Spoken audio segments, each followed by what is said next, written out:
Good morning, students.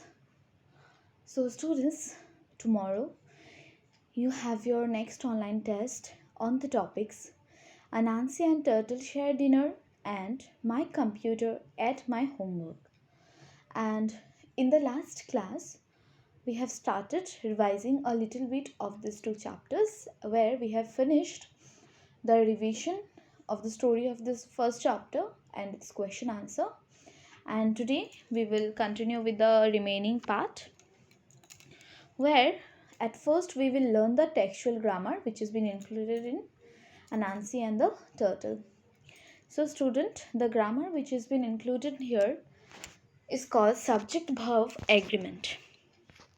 So students, to know about the subject and verb agreement, at first we have to know that what is a subject and what is a verb. So let me remind you that a subject is the person or thing that is doing an action, or the person or thing that is the focus of the sentence. On the other hand, the verb is a word that shows action or a state of being. So now let me show you the subject. What is the subject verb agreement? So student, subject verb agreements means that the subject and the verb in a sentence must agree in number. So now let me remind you the main agreements between the subject and verb of a sentence. So the first agreement is that in a sentence, if the subject is singular and the verb must also be singular. Similarly, if the subject is plural, then the verb must also be plural. Then, when two or more singular nouns or pronouns are connected by or nor, we use a singular verb.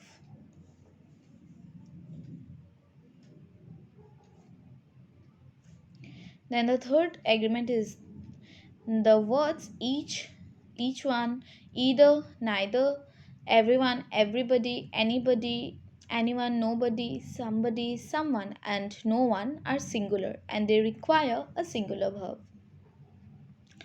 The number D, the number of the subject is not changed by words that come between the subject and the verb.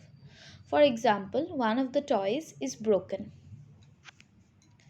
And the next agreement is nouns, which are names of subjects, require singular verbs.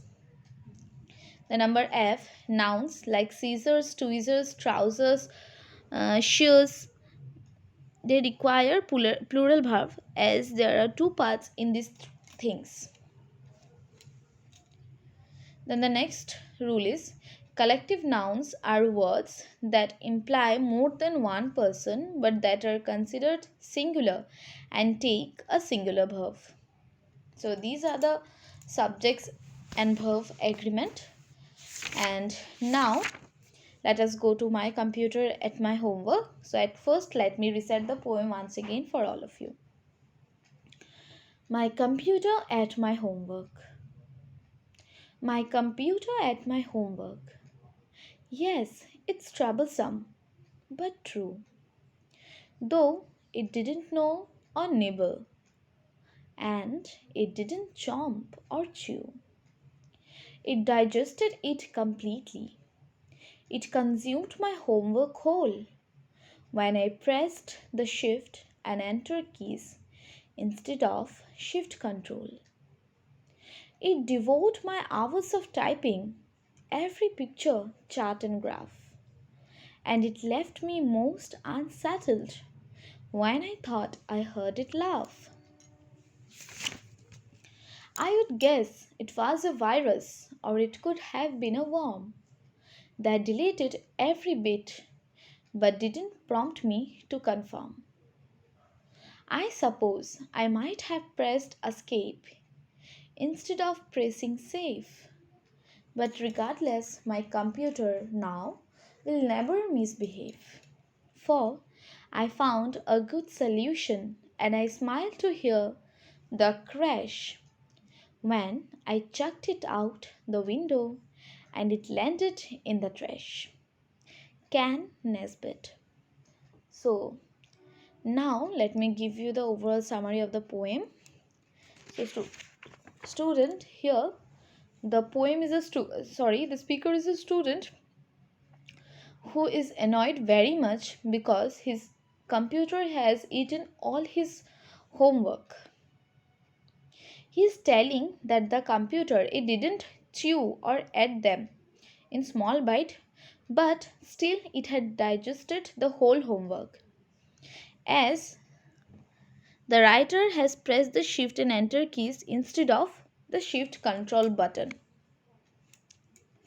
It also ate his typings, charts, graphs, and whatever was there. And that's why the writer is very much worried. He now thought that the computer is laughing loudly. The poet is thinking that a virus or a worm has deleted his homework. But he was not able to figure it out. That's why now he is thinking that he might have pressed escape and instead of the save button. But now his computer will never misbehave, as he has found out a good solution, as he threw the computer out of his window. And he smiled as he felt that if he had heard the smashing sound as if it fell down in the garbage. So this is the summary of the poem. Now students, these are the few word meanings which I gave from this poem. You can note it down if you need. Then student, the next point of discussion from this poem is the rhyming scheme. So student, to understand the rhyming scheme, first we have to know the rhyming words. So my dear students, rhyming words are two or more words that have the same or similar ending sounds. And let me show you the rhyming words from the poem, and they are true, chew, whole, control, graph, laugh, warm, conform, save, misbehave, crash, trash. Now students, as we know that rhyming scheme is the pattern of rhyming words at the end of each line of a poem or song. So let me show you the rhyming scheme of this poem. The second and fourth line of the first paragraph will be AA. Then the sixth and eighth line will be BB. 10 and 12 line will be CC. 14 and 16 line will be DD. 18 and 20 will be EE. 22 and 24 will be FF. So see, these are the rhyming words from the rhyming scheme from the poem. Now a literary device has been used in this poem, that is called personification. And what is this? A personification is a figure of speech where human qualities are given to animals, objects, or ideas. And a question is related to personification, that is, what is personified in this poem? Give an example. And your answer is, a computer is personified in this poem. The personification can be seen in the following lines of the poem. My computer ate my homework, it digested it completely, etc. So these are the important things which we have discussed today from this poem and the chapter, and prepare them properly for tomorrow's online test. And student, with it here let me finish my today's discussion.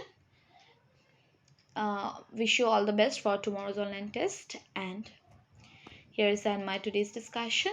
Thank you so much for watching this video.